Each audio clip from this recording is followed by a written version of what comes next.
And it's a true honor to be with you today. This is a storied hall, if there ever was one. And based on the crowd, I think we broke the all-time record. But as we begin a proud new chapter in the chronicles of American justice, this really is something. We're turning the page on 4 long years of corruption, weaponization, and surrender to violent criminals, and we're restoring fair, equal, and impartial justice under the constitutional rule of law. And you're the people that are doing it. Very, very proud of all of you. Under the Trump administration, the DOJ and the FBI will once again become the premier crime-fighting agencies on the face of the earth. People ask me, what am I going to do about law enforcement all the time? The fake news back there, they're asking me that all the time. What am I going to do? And when are you going to do it? And I answer them by saying I've already done most of it by appointing the people that I've appointed. They're sitting right here. They've done most of it. I don't do it, they do it. Right, Pam? I think, oh, you are so tough, they just don't know yet. Let me begin by congratulating the incredible people who will lead these historic reforms. And we start with somebody that you just saw, Pam Bondi. She's extraordinary, and I've known her very well for a long time.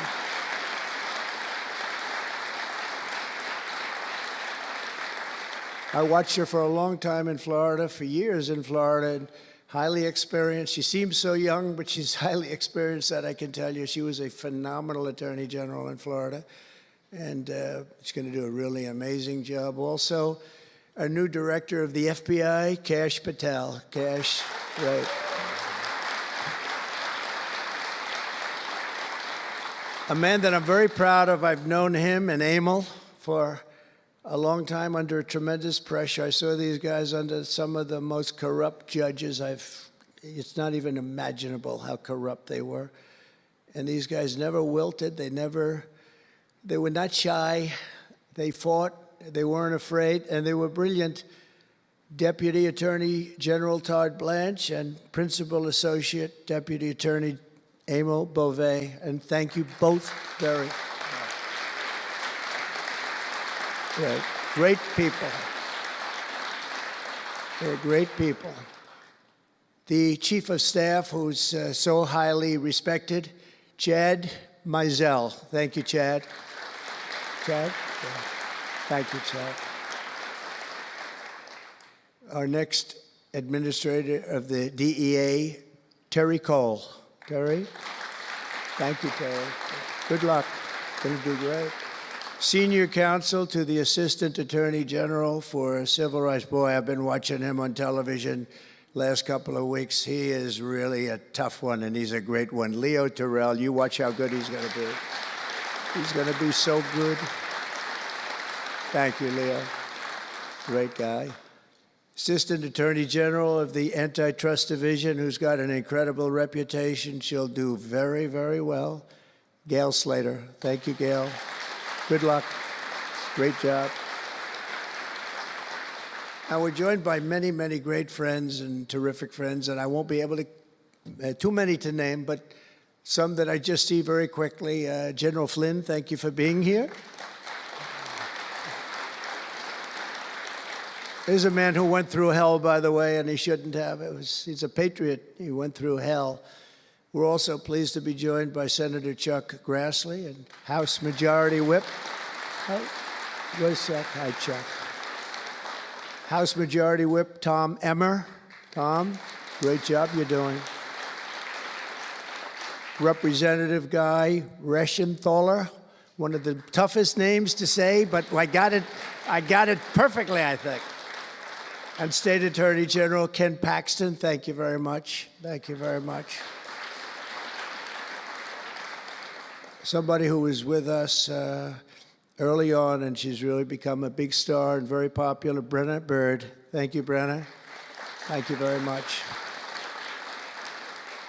Steve Marshall, Alan Wilson, James Othermeyer, Chris Carr, Dave Sunday, Marty Jackley, as well as White House Deputy Chief of Staff Stephen Miller. What a man Stephen is. Become a big star. Right, Emil? Steve Miller. Steve has been something very special. For generations, the Federal Department of Justice was one of America's most revered institutions. The men and women of the DOJ brought down the mafia, hunted down the killers, kingpins, and spies, tracked down terrorists and traitors, and tore down corrupt political machines all across America. This department commanded the respect and admiration of the entire world. And with Pam and Cash and all of the people I introduced and far more, big numbers, and all of you sitting back there, I recognize so many of you. But with you leading the way, it'll soon be the most admired and most respected of all. You're going to be more respected, and I really believe that there's also a lot of things to solve, a lot of problems to solve. But that's going to put you in the upper tier and maybe the top tier, and I believe that's going to happen. I'm so proud of the people in this room. But first, we must be honest about the lies and abuses that have occurred within these walls. Unfortunately, in recent years, a corrupt group of hacks and radicals within the ranks of the American government obliterated the trust and goodwill built up over generations.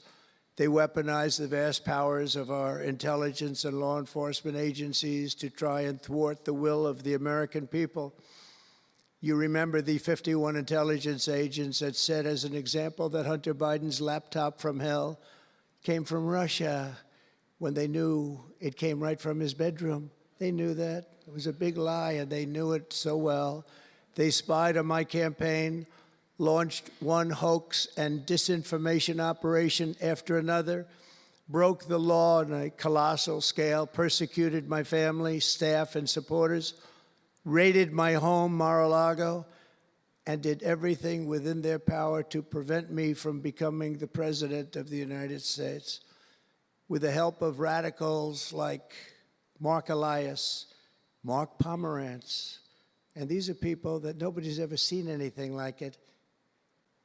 So many others, but these are people that are bad people, really bad people. They tried to turn America into a corrupt, communist, and third world country.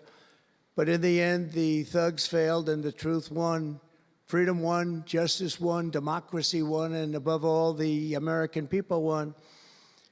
There could be no more heinous betrayal of American values than to use the law to terrorize the innocent and reward the wicked. And that's what they were doing at a level that's never been seen before. And it's exactly what you saw with Joe Biden, Merrick Garland, and their cronies to do the building of the last 4 years.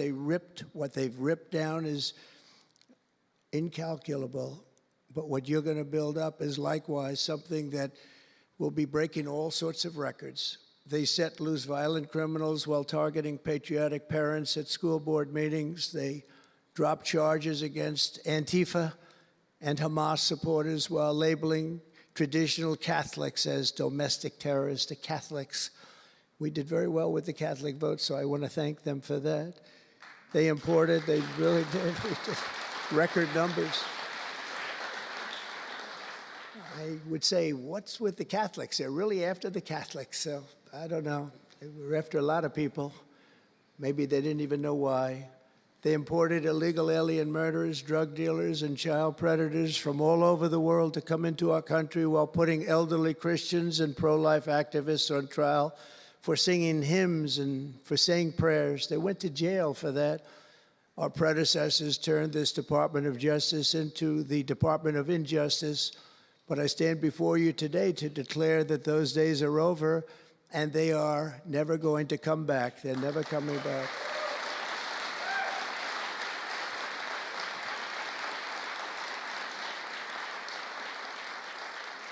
So now, as the chief law enforcement officer in our country, I will insist upon and demand full and complete accountability for the wrongs and abuses that have occurred. The American people have given us a mandate like few people thought possible. We won every single swing state. We won the popular vote by millions and millions of people. We won districts, 2,750. Think of that, 2,750 districts compared to 505. So we won it at levels that have, I don't believe, ever seen before. That's the one where you see the map of the United States and it's all red. Red for Republican, not for communist. Red for Republican. They would like it to turn red for communist, but it didn't work out that way. The American people have given us a mandate and really a far-reaching investigation is what they are demanding into the corruption of our system. And that's exactly, I'm sure, what Pam and Cash and everyone else mentioned here and not mentioned is going to be doing. We will expel the rogue actors and corrupt forces from our government. We will expose and very much expose their egregious crimes and severe misconduct, of which was levels you've never seen anything like it. It's going to be legendary. It's going to also be legendary for the people that are able to seek it out and bring justice. We will restore the scales of justice in America, and we will ensure that such abuses never happen again in our country. And that's why on day one I signed an executive order banning all government censorship and directing the removal of every bureaucrat who conspired to attack free speech and many other things and values in America. My administration stripped the security clearances of the disgraced intelligence agents who lied about Hunter Biden's laptop from hell. We revoked the clearances of deranged Jack Smith, Alvin Bragg, Letitia James, and the crooked law firms that aided their partisan persecutions. And I went through it. These are state and city courts, and the corruption is unbelievable. We also terminated the clearances of the Biden crime family and Joe Biden himself. He didn't deserve it. In fact, he was essentially found guilty, but they said he was incompetent, and therefore let's not find him guilty, I guess. Nobody knows what that ruling was, but I didn't want any part of it. I think I would have rather been found guilty than what they found with him. They said he didn't know what the hell he was doing, and therefore he's let him go. I said, you know, I'd rather be convicted, Pam, I think, than that. That was not good. I said, please convict me, don't say that. I pardoned hundreds of political prisoners who had been grossly mistreated. We removed the senior FBI officials who misdirected resources to send SWAT teams after grandmothers and J6 hostages. And it was a great honor for me to fire, I will tell you this, a great honor to fire James Comey. A great, great honor. That was nothing, there was no better day. A lot of people said, oh, that's too bad you did that. And they said, that's going to be, and you know what? A year later, they said, that actually saved the administration because the level of corrupt things that we learned after that turned out to be that they were doing, in fact, really bad things. He was a terrible person, did terrible things, and persecuted people, and all in the guise of being an angel, but he wasn't an angel. We created a brand new DOJ task force and anti-Christian bias, and under Director Patel, we're getting the FBI agents out of the headquarters in Washington, D.C., and back on the streets in pursuit of dangerous criminals where they belong and where they want to be. And, you know, you have that big FBI building, and it's a very big building, and they were going to build an FBI headquarters 3 hours away in Maryland, a liberal state, but that has no bearing on what I'm about to say, but we're going to stop it. Not going to let that happen. We're going to build another big FBI building right where it is, which would have been the right place because the FBI and the DOJ have to be near each other. You can't that's one thing I did learn from this persecution. The FBI and the DOJ work together. Now, in my case, they work together for bad purposes, but they do. They were always together. So how can you have one that's 3 hours away? But one thing I said to Cash, well, we're going to get a great building built. It's going to be a magnificent building. He said, sir, we don't need that kind of room. I said, what do you mean? He said, I'm just going to take a old Department of Commerce building that's about 25% the size, and that's what I need. We're going to have the best staff that you've ever seen, and that's what I need. It's in a nice location, but I don't need that big building. Why don't you just sell the site to somebody, and we're going to be very happy. And they want to have far fewer people, but we also want to have them in D.C., and if for no other reason, we like having law enforcement walking the streets of our capital. because when the bad guys are out there and they see there's an FBI agent, that's the ultimate in law enforcement, and they're not going to be acting so bad. We're cleaning up our city. We're cleaning up this great capital, and we're not going to have crime, and we're not going to stand for crime. And we're going to take the graffiti down, and we're already taking the tents down, and we're working with the administration. And if the administration can't do the job, we're going to have to take it back and run it through the federal government. But we hope the administration is going to be able. So far, they've been doing very well. The mayor's been doing a good job. We said there are tents galore right opposite the State Department. They have to come down, and they took them down right away. And so far, so good. But we want to have a capital that can be the talk of the world. When Prime Minister Modi of India, when the President of France, and all of these people, the head of Prime Minister of United Kingdom, they all came to see me over the last week and a half. And when they come in, I had the route run. I didn't want to have them see tents. I didn't want to have them see graffiti. I didn't want to have them see broken barriers and potholes in the roads, and we had it looking beautiful. And we're going to do that for the city, and we're going to have a crime-free capital. When people come here, they're not going to be mugged or shot or raped. They're going to have a crime-free capital again. It's going to be cleaner and better and safer than it ever was, and it's not going to take us too long. There's a new phenomena that is taking place with these violent, vicious lawyers that we have all over. They play the ref. You know what playing the ref is? Like the great Bobby Knight basketball coach. He'd scream and scream at the ref. He'd scream. I watched it. By the way, I love Bobby Knight because he endorsed me. And having Bobby Knight's endorsement in Indiana was an extremely good thing. A friend of mine said I was running in Indiana at the time. This was early on, 2016. And I was doing great, but a friend came up and said, "You know Bobby Knight?" I said, "No, I don't, but I hear he was a tough cookie." He said, not only tough, he was beyond tough, but he's the most popular guy you can imagine. It turned out he wanted to endorse me. He called me about 2 years before. He said, "Sir, I'd like to endorse you." I said, "Is this really Bobby Knight?" He said, "It's me." I could tell it was Bobby Knight. He had been known for throwing the chair across the court and slapping a player. Can't do things like that, right? And the man that came in fired him. He was a new administrator for the college. That guy didn't last very long. They were like 14-0, and they fired Coach Knight.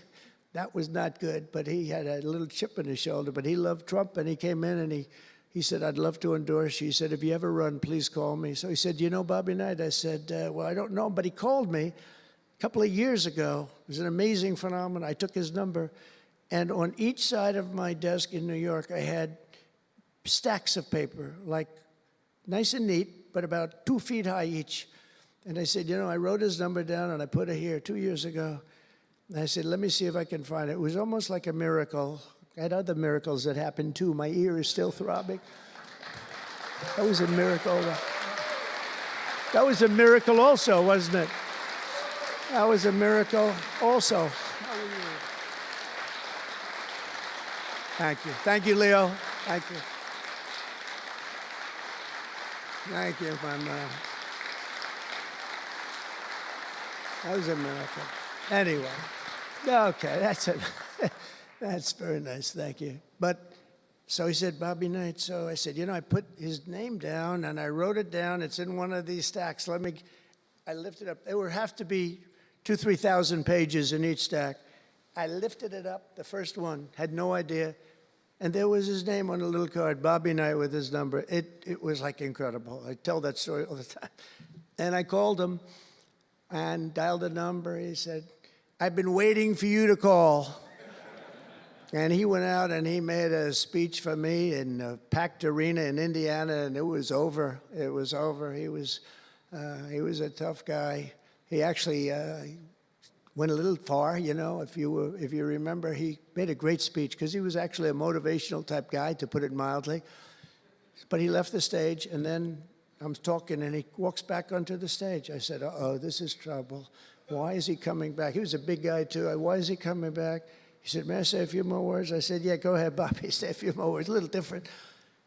And he said, and let me tell you something about this guy, Trump. This guy, if he has to, will use the nuclear weapons that we have. He will use he has no fear. He's going to use, and that's the kind of guy. And he walked off the stage. I said, I think I'm in big trouble, Pam. That was not good, but it worked out okay. In the meantime, we won the state in a landslide, and it was great. And it was just an amazing period of time. But this is the most amazing period of time. I think this is more amazing. What's taken place is more amazing. I think it's more consequential. And if we do the job, one of the big media outlets said what we did was the most consequential election in the last 129 years. Well, if we do the job that we're all capable of doing, I think it's going to prove to be that and then some. And that's what we want to do. We have a real big shot at making this country so great, so great. What happened to our country was so sad. What they've done in 4 years to our country with the borders, with Afghanistan, the most embarrassing period of time, allowing the Russian situation, was never going to happen, with Ukraine, allowing October 7th to happen, would have never happened, because under me, Iran was totally broke. They had no money. They weren't giving any money to Hamas or Hezbollah. It was totally broke. But allowing inflation, look at what inflation's done to people, been so devastating. And now you see that, by the way, price of eggs is down 35% in the last week and a half. We're doing a good job. Brooke is doing a good job. Brooke Rollins and everybody. And inflation's down, interest rates are down, gasoline has come down to a level that we haven't seen in a long time. All things that we wanted to do, because then everything else is going to be coming down. We want it to come down. We want bacon to come down, and groceries, a term I used to use. It's sort of an old-fashioned term, but I used to use it on the campaign trail, those last 90 perfect, beautiful days. We just hit it. And I want to thank Susie. You have done a great job. Susie Wiles. Great job, Susie. A big magazine just named her the most powerful woman in the world, and that's okay with me. She is the most powerful woman. You think about it, John, right? The most powerful woman in the world, but she's great.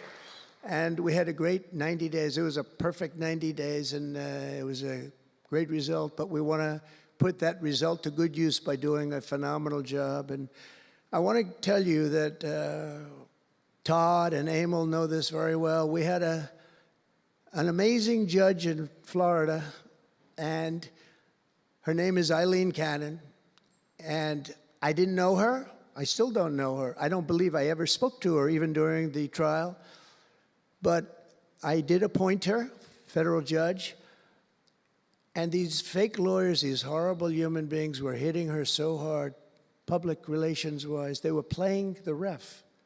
I don't think it's legal. I don't think it's legal. They might as well go out and just shout it in a courthouse. They were saying she was slow, she wasn't smart, she was totally biased, she loved Trump. I didn't know her, other than I saw her the couple of days that I was in court, and I thought her decorum was amazing. Anything bad they could say, though, they were saying about her, it was whatever they could say bad about a human being, all made up. Because actually she was brilliant, she moved quickly. She was the absolute model of what a judge should be. And she was strong and tough. And how do you get them to stop if you're a judge? How do you get them to stop with the playing the ref? Bobby Knight would play the ref. That's why I brought up the Bobby Knight story. He would play the ref. He'd scream at the ref. He'd scream so hard. Oh, boy, it was terrible, actually.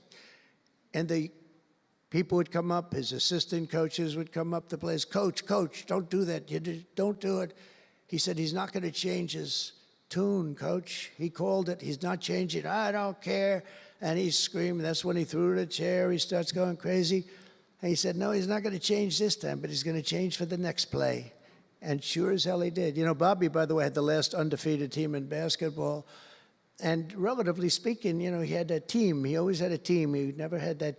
Well, he had a couple of great players, obviously, some top NBA players, but very few relatively. He had a team, but he won the national championship 3 times, but he had the last undefeated team in basketball. And he would play the ref, and he would scream at him. He knew exactly what he was doing. They're doing the same thing. He said, no, he's not going to change now, but he's going to change for the next one. That's what he wanted to do. He wanted to scare the hell. They wanted to scare the hell out of the judges, and they do it. And how do you stop it if you're a judge? Because you want to go home, you have a family, you have children, and the New York Times will write whatever these people say, and the Washington Post, and the Wall Street Journal, and MSDNC, and the fake news CNN, and ABC, CBS, and NBC, and they'll write whatever they say. And what do you do to get rid of it? You convict Trump. All you have to do is be really tough on him and ultimately convict him, and they leave you alone. It's totally illegal what they do. I just hope you can all watch for it, but it's totally illegal. And it was so unfair what they were doing to her. But they do it all the time with judges. But in her case, she was very courageous, and it only made her angry. Wouldn't you say? It just made her angry. She didn't like it. A lot of them say, oh, please don't say that about me. My family, what's my husband going to say? What's my wife going to say, or my kids? Please don't say that. And it had absolutely no impact on her. And the case against me, which was a case, I will not use a bad word. I promised my wife I would never use a bad word, so just a little bad. The case against me was bullshit. And she correctly dismissed it. She correctly, look at Emil, he's looking, he said, that's interesting. But these two guys were warriors. You got a warrior here. You got two warriors, I can tell you that. You got a whole bunch of them. But, and they wouldn't quit. They wouldn't take no for an answer. They just wouldn't quit. These two people right up here, and some others that are involved with it indirectly. And what the lawyers do is they're doing it to the Supreme Court justices, hoping that they'll be overcome by the horrible things they say about them. They say things about Supreme Court justices and judges that are just horrible. They're playing the ref. Remember the way they treated Justice Thomas and Justice Alito and Justice Kavanaugh, Justice Gorsuch. Chief Justice Roberts get treated unbelievably badly, and they're hoping that they can sway them to go along because, again, what do? They're humans. You know, like it would be wonderful if everybody was just a perfect computer machine, but they're not. They're humans, and they don't want to be accused of many, many things, including gross incompetence. They don't like it, and they don't want it. There's not much they can do about it. You know, they're in a position they can't really fight back really very well. And so what they do is sometimes they get weak. I would say a majority, maybe, of the times. That's why I'm so impressed with Judge Cannon in Florida, how strong she was, how she held up. It actually made her more resolute than anything I've seen. I mean, it was amazing because they were hitting her so hard. It was so sad to watch this. But it's sad what they do to other judges. It's very sad what they do to the Supreme Court. And a lot of the judges that I had, if you look at them, they take tremendous abuse in the New York Times and the Washington Post, all of the different networks. They take such abuse. And honestly, very simply, they're afraid of bad publicity. They don't want bad publicity. And it's truly interference, in my opinion, and it should be illegal, and it probably is illegal in some form. There's no difference than speaking to a judge or shouting to a judge or doing whatever you have to do in a courthouse. They're doing it behind the back. They're usually doing it anonymously. They're saying anonymously, off the record, the judge is no good, but everybody knows where it's coming from. And it's totally coordinated. It's a campaign, and it's by the same scum that you have been dealing with for years, like guys like Andrew Weissman, deranged Jack Smith. There's a guy named Norm Eisen. I don't even know what he looks like. His name is Norm Eisen of Crew. He's been after me for 9 years. Now, Crew is a charitable organization. And the reason I'm saying this, Todd, is I'm only going to get one chance to say this. But these are bad people. I don't know who he is. I don't know what he looks like. But everything I read is Norm Eisen of Crew. And Crew is a charitable organization. And that's a political thing. His sole life is to get Donald Trump. And he's been vicious and violent. and he's trying, and he probably had pretty good success over the years. But with me, how did he do? I think I'm president. Am I here because I'm president? But we had to take all of that abuse. Even during the trials, we had to take tremendous abuse. Like, you know, these wonderful guys, they're not legitimate people. They're horrible people. They're scum. And you have to know that. And you're going to have these cases where you can't allow yourselves to be deflected. You just can't let it happen. You have such a higher calling. And I believe that CNN and MSDNC, who literally write 97.6% bad about me, are political arms of the Democrat Party. And in my opinion, they're really corrupt and they're illegal. What they do is illegal. It makes no difference how big a victory I had. I can have the biggest victory in history. It makes no difference what kind of a failure the other side has. These people are going to go after me. And I said it during the other night, during the big speech on Tuesday night. I said about Democrats, and I don't like that. I have great respect, by the way, for what Schumer did today. He went out and he said that I'm going to have to vote with the Republicans because it's the right thing to do. I couldn't believe what I heard. But, you know, I think he's going to get some credit for it. I think, let's see what happens tonight with the big vote as it comes. But these networks and these newspapers are really no different than a highly paid political operative. And it has to stop. It has to be illegal. It's influencing judges, and it's really changing law, and it just cannot be legal. I don't believe it's legal. And they do it in total coordination with each other. And everything we do, we're restoring law, restoring order, and restoring public safety in America. That's what we want to do.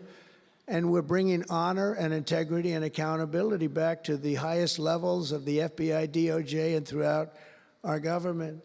We're bringing our country back faster than anyone ever thought possible. We're working so hard at doing it, and we want fairness in the courts. The courts are a big factor. The elections, which were totally rigged, are a big factor. We have to have honest elections. We have to have borders, and we have to have courts and law that's fair. Well, we're not going to have a country. Crooked Joe Biden got us into a real mess with Russia and everything else he did, frankly, but he didn't know about it, and he, generally speaking, signed it with auto pen, so how would he know? That auto pen is a big deal. I don't know, you know, they're having, who's doing this? So when my people come up, Will and all of the people, Steve, they come up and, sir, this is an executive order. They explain it to me, and, you know, 90% of the time I sign it, 99% of the time I say do it. But they come up and I sign it.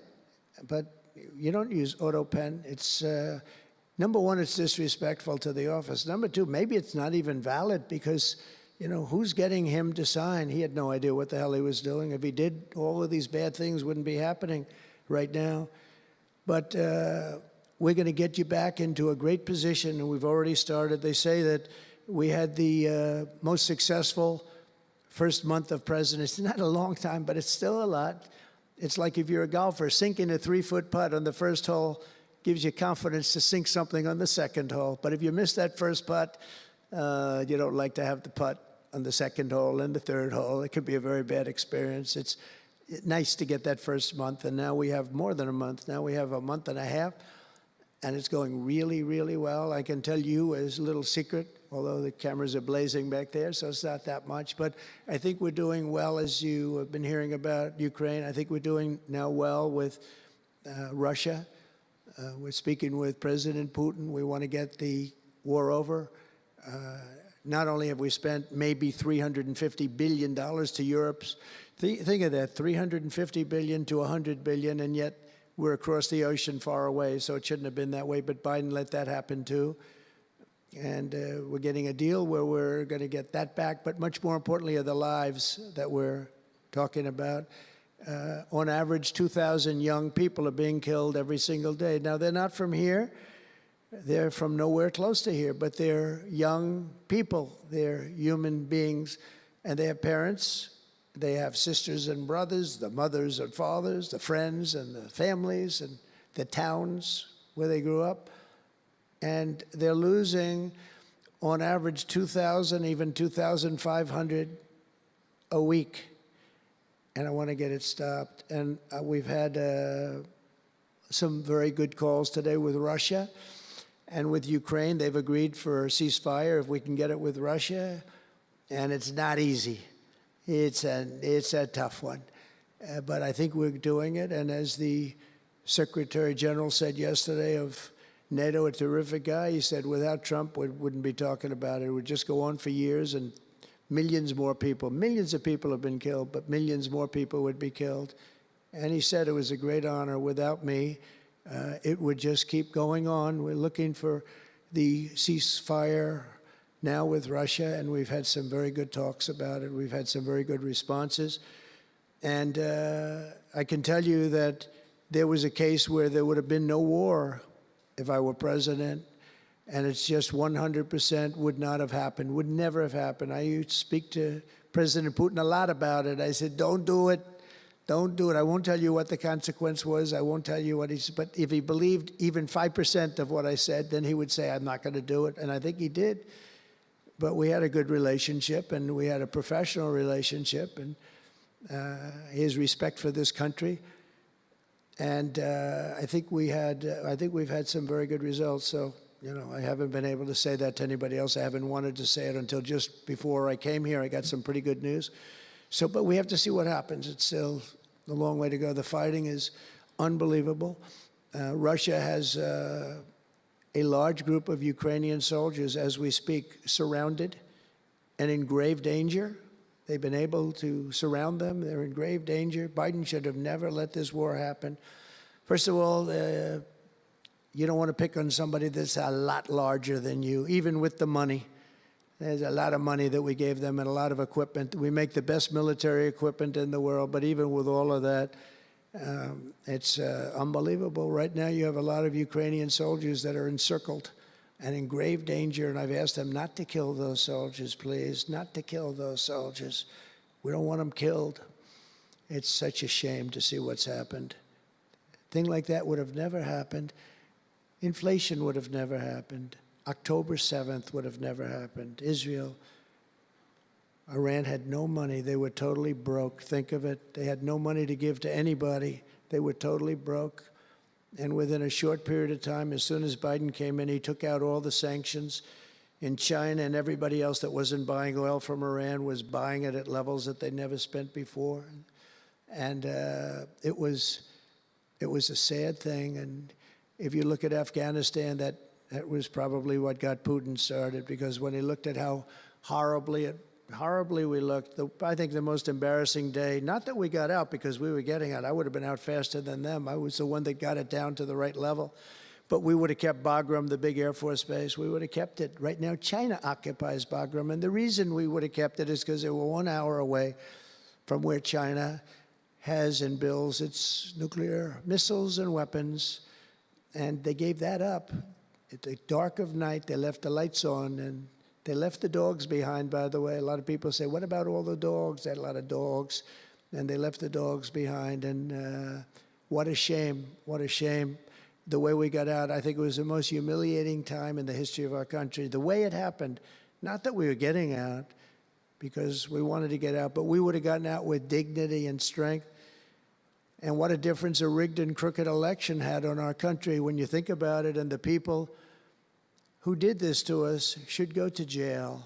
They should go to jail. So I just want to say God bless America, because we have to say God bless. We're lucky we're still here, frankly. And this whole thing could lead, I think we have it.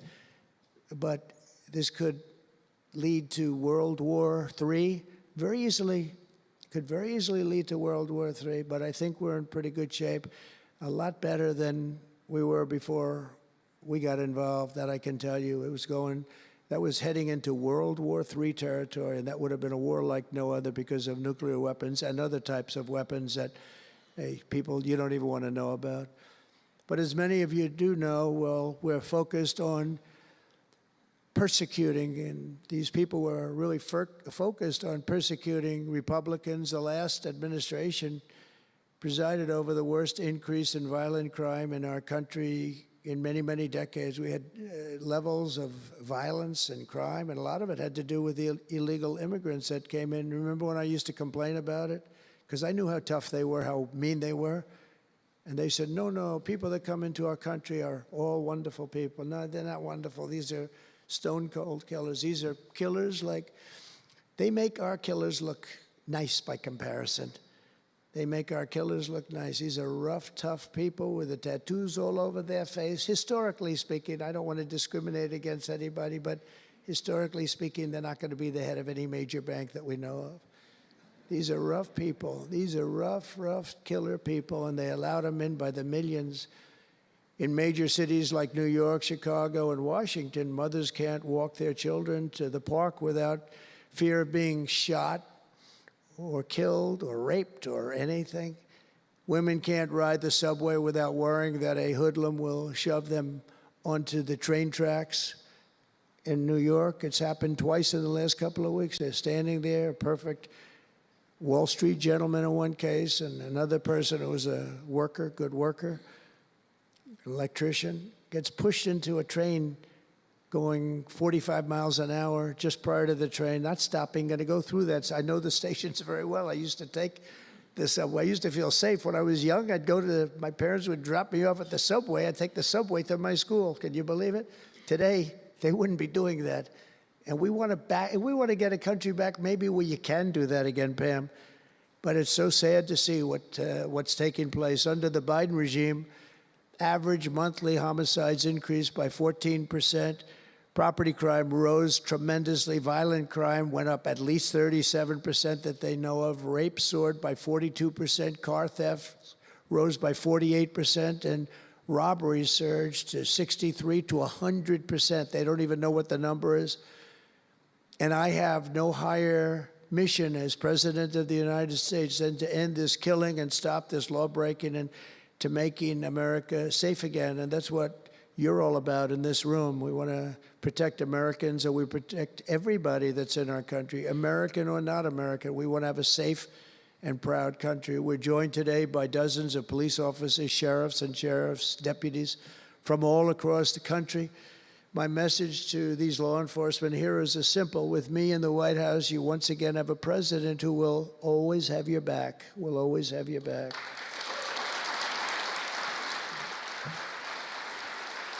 Thank you, fellas. Thank you. That's a lot of good-looking people. I will tell you, I feel safe. I'm glad you're in the room. I feel even safer. It's a lot of great people. On day one, I signed an executive order directing Attorney General to ensure that anyone who murders a police officer immediately, with as fast a trial as we can have, gets the death penalty.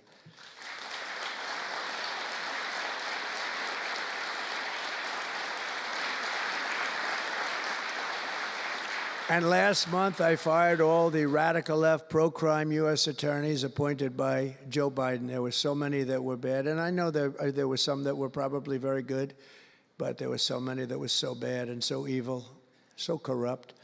Instead of having Marxist prosecutors who want to put police officers in handcuffs and go after a police officer rather than a criminal, I appointed patriotic, tough-on-crime warriors who will partner with police to put dangerous offenders behind bars, put them in jail. We're fully reviving 1033 program to provide state and local law enforcement with surplus military equipment, that we have so much of it. I did it in my last administration, and I remember Obama wouldn't do it. He wouldn't do it before me, would not do it, because he thought it made them look too strong, too military. I said, no, that's what I want them to look like. I want them to look strong. And it was protective, defensive equipment. We had billions of dollars. I gave it out, and now I'm going to have a chance to give it out again. They didn't want to do it with Biden, and Biden didn't know why. I didn't, if they would have asked him, he wouldn't have been able to answer the question. He could never answer a question. They said my press conference yesterday was longer than all of Biden's press conferences put together for the last 4 years. And I don't know if that's true, but it was close. And perhaps most importantly, we're securing our border and repelling the invasion of America. We have, you see the numbers have come down, and Tom Homan and Christie were have been incredible. Kristi Noem, secretary, she's done great. And Tom Homan is, I don't know if Tom Homan's here, but wherever he may be, I think he's chasing people out of our country. If he was here, I'd almost be disappointed. What are you doing, Tom? But he's a fantastic guy, and he's a brave guy. Over the past 4 years, other countries emptied out their prisons and jails, mental institutions, and insane asylums, and sent the killers, drug smugglers, and bloodthirsty inmates from the filthiest dungeons of the world straight into the USA. An open border. We had an open border policy. Anybody could come in, no matter what you were, no matter where you came from, no matter what you looked like, no matter what you were doing, no matter what you did, no matter how many people you murdered, you could come right into our country. We have murderers right now walking the streets. We're joined today by Tammy Nobles, whose 20-year-old daughter, Kayla, was attacked in her home 3 years ago, horrifically assaulted and strangled to death by an illegal alien MS-13 monster set loose into our country under the open border Biden regime. Kayla was one of countless American victims ripped away from their families by the open border policies of that administration. And we're also joined by Kayla's stepfather, Jeremiah, and several other courageous angel families here today. And I'd love you to all just stand up and take a bow, because you are incredible people. Please. Thank you.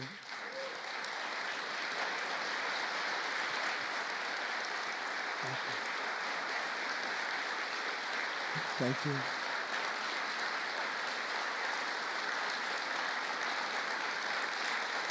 Thank you very much. Thank you. But I want you to know that we are working every day to expel these savages from our country and ensure that what happened to your loved ones will never happen again. So their legacy is going to be a great one. Thank you all very much. We appreciate it.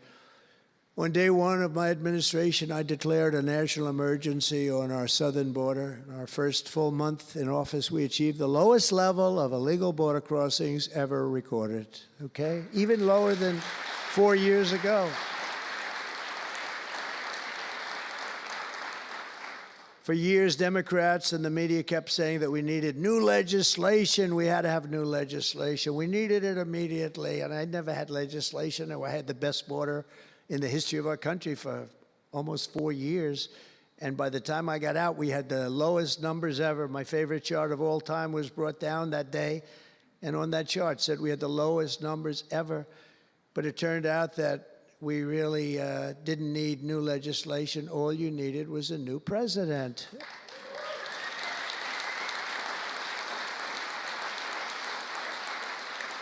And I said that the other night.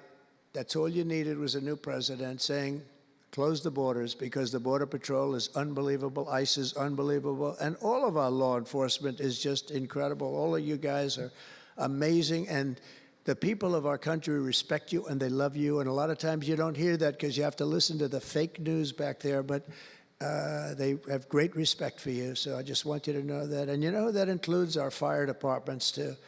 They don't get spoken about enough. You know, they go into some of the areas I read where they're shooting them off ladders. Can you believe it? They go up to put out a fire, Leo, and they go and they shoot them off a ladder. It's just unbelievable. These firemen and women are incredible. So I want to put them in the same category because they're just incredible. I also like that the fact they voted for me like at 94%, so I have to mention them. I have no choice, right? But the truth is they're phenomenal people. The law enforcement, fire, everybody, they're phenomenal. Basically first responders, because that's what they are. They're first responders. And we're ending the migrant occupation of America. And what we're doing now is we're liberating our cities and our suburbs and our towns. And you see a big difference. I'm getting calls all the time from even leaders of other countries saying, sir, the whole world feels liberated now. It feels like there's a light over America, but there's a light over the whole world. I hear that so much. It's so nice to hear, too. And I feel it. I mean, I feel it. I look at it. I see the polls. I don't know if the polls are right, but they're certainly very good. I'll take them right now. It's amazing, amazing what's taken place in such a short period of time. Really 6 weeks, but it's longer than that. It's really November 5th. I think that hopefully will go down, if you do your job great, it'll go down as the most important day, one of them at least, in the history of our country. You know, July 4th was pretty, 1776, it was pretty important too. But let's see if we can top it. Can we top it? I don't know. That's a tough one, but we're going to try. But it will be one of the most important days in the history of our country. So I think, and I think everybody in this room wants that to happen. Last month, we officially designated MS-13 and Trendiragua. That's the Venezuelan gang, the toughest gang, they say, in the world, and the Mexican drug cartels as foreign terrorist organizations. That's a big deal. Nobody wanted to do that in the past.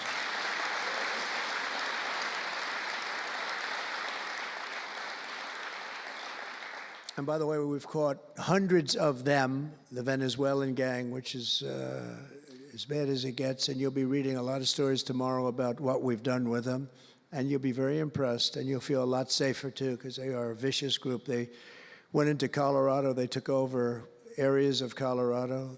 They sort of were like me. They were in the real estate business, but they didn't go out and get financing. They just took over a building and kept it. And they said to the tenants, get the hell out of here. One man called the police, and they cut off his fingers. And they say, you call again, your other fingers, and you call a third time, and you're dead. These are tough people and bad people, and we're getting them out of our country. And some are so bad, we don't want to get them out. We have to put them in jail because we don't want to even take a chance that they can come back. Thanks to our efforts, Mexico recently handed over 29 of the biggest cartel leaders, including the depraved kingpin charged with the 1985 murder of DE agent Kiki Camarena. And that was a big deal, if you know. They've been looking for this person for years, many years, and we got him. This evil killer will be now prosecuted to the fullest extent of the law. And we know that, well, it's, let's put it this way, I have to be nice. It's a very strong case.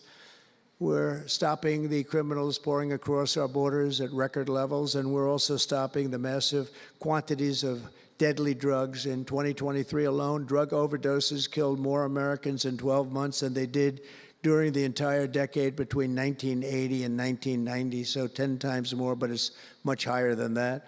More Americans died from fentanyl last year than died in the Korean War, or the Iraq War, the Afghanistan War, all of them combined. That's why I've placed large tariffs on Mexico, Canada, and China, and they will remain in place until these deadly poisons stop pouring into our country. And I will tell you, as soon as I put on the tariffs on Mexico, Canada, and China, unbelievable results have been seen in the last few weeks. Unbelievable results. They weren't happy about it. You probably read they weren't happy, but they are working like hell to end it. They weren't working very hard before I did that. With us today is a brave mother and advocate, Ann Fundner, who lost her beautiful 15-year-old son, Weston, to fentanyl. And Ann, if you would, I'd like to ask you to come up and say a few words, please. Thank you.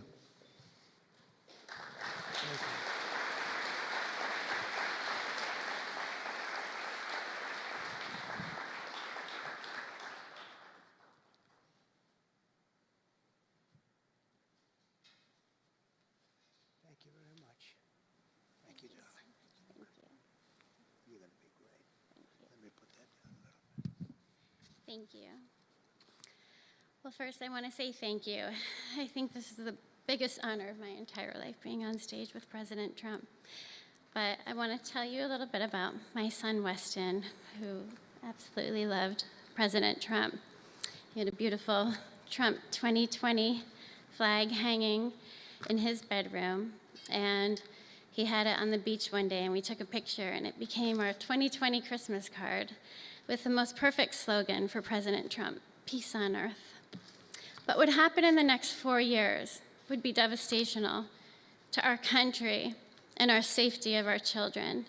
And in 2022, Weston lost his life, a freshman in high school at the age of 15, from a single pill that took his life. The cartels were allowed to operate on American soil and took hundreds of thousands of American lives. And so we knew there was only one person that could save us from the devastation on our American soil, and that was President Trump. And so in 2024, we did the best thing that we could do to keep America safe again, and we elected President Donald J. Trump. Thank you. Thank you. Thank you.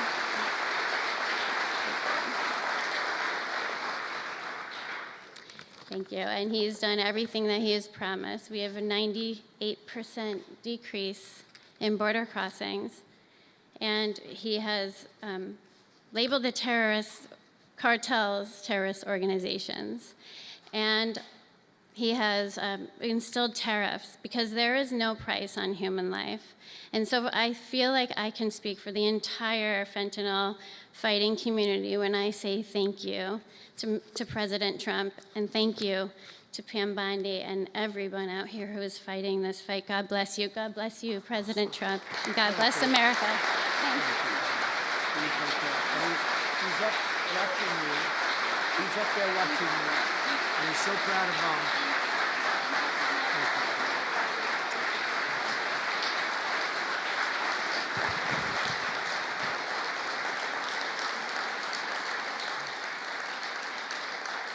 Thank you, Ann, very much.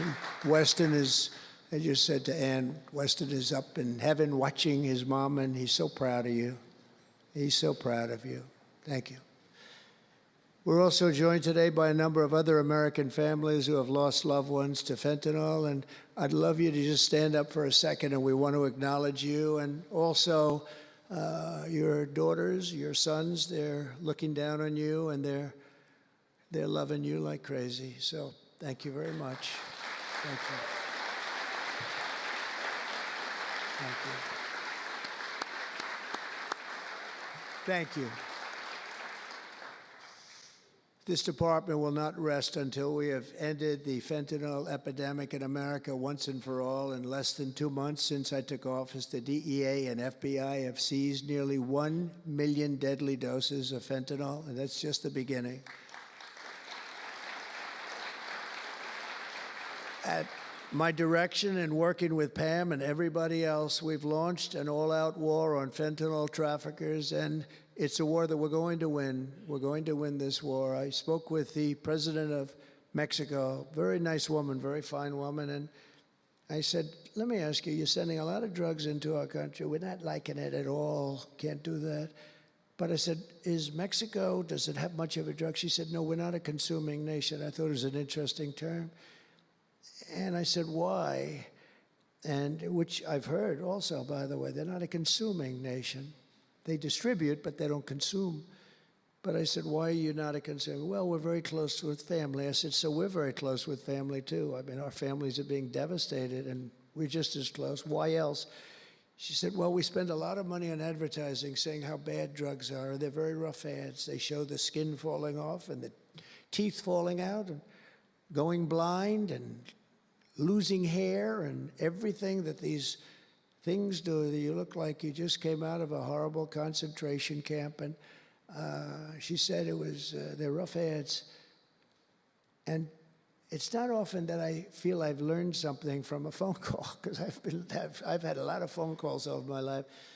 But I realized right then and there what a great idea that is. And we have hired Susie, a great person, who did a lot of our campaign work, and we've come up with an advertising campaign that's, I think, really incredible. More than anything else, it's terrible to watch. Terrible to watch. It's the only way it's going to work. And I would be, because we got the numbers down, 18% would have a blue ribbon committee headed by the First Lady of the United States, who everyone loves, and some of her friends. And, you know, they work so hard, but it's a tough deal. They're dealing with very smart and very vicious people. You know, some of those businesses, those cartels, are run better than any business in America. They say they're run incredibly, not just here, they all over the world. They're run like a major business, but in many cases better. And I said, we got it 18% down. Well, 18% is incredible. It's like a record, but when you think of it, it's not very much. And the way you get it down, if you want to get it down to close to 100%, is with the death penalty. But I think maybe America is not ready for that. China has the death penalty. Singapore has the death penalty. Various places have the death penalty. Wherever you have the death penalty, you don't have drugs. But I just don't know if this country is ready for it. So I tell people, and it's always an option, but I don't know. I just don't know if you're ready for it, and that's okay. It's nothing you can do. But what we're going to do is we're doing this campaign And I think we can get it down 50% with this campaign, because when people see all the horrible things that these drugs do to you, we're especially focused on fentanyl. When they see all of the horrible things that happen when you take drugs, how you look, you lose your look. Everyone's vain. They don't want to lose their look. The look is so important. And I think when they see these things, they may say, you know what, I'm going to take a pass. But there is big danger. Pam and I were talking about it before. A lot of people are taking fentanyl and not even knowing. They think they're doing something else, or maybe taking another drug, but at a much lower level. And they die. You can put on the pin, think of this, the head of a pin, fentanyl, and it's too much, and it will kill the strongest person in the room. And it's amazing. But we're going to do this campaign. It's going to be launched fairly soon, Susie. And I think it's going to have a big impact. I think if we got it down by another 30, 35 points, and I really believe we can, I think that's an incredible idea. So I thank the president of Mexico, actually. It was a call on tariffs, and we talked about drugs. And she gave me an idea that I think will be very successful, and based on what I saw, it's going to be amazing. Under our leadership, this department is once again laser focused on protecting the American people. We're defending our borders, our streets, our children, and our good, really God-given, this is God-given rights and liberties once and for all. We're going to defend our country, and we're going to defend our rights.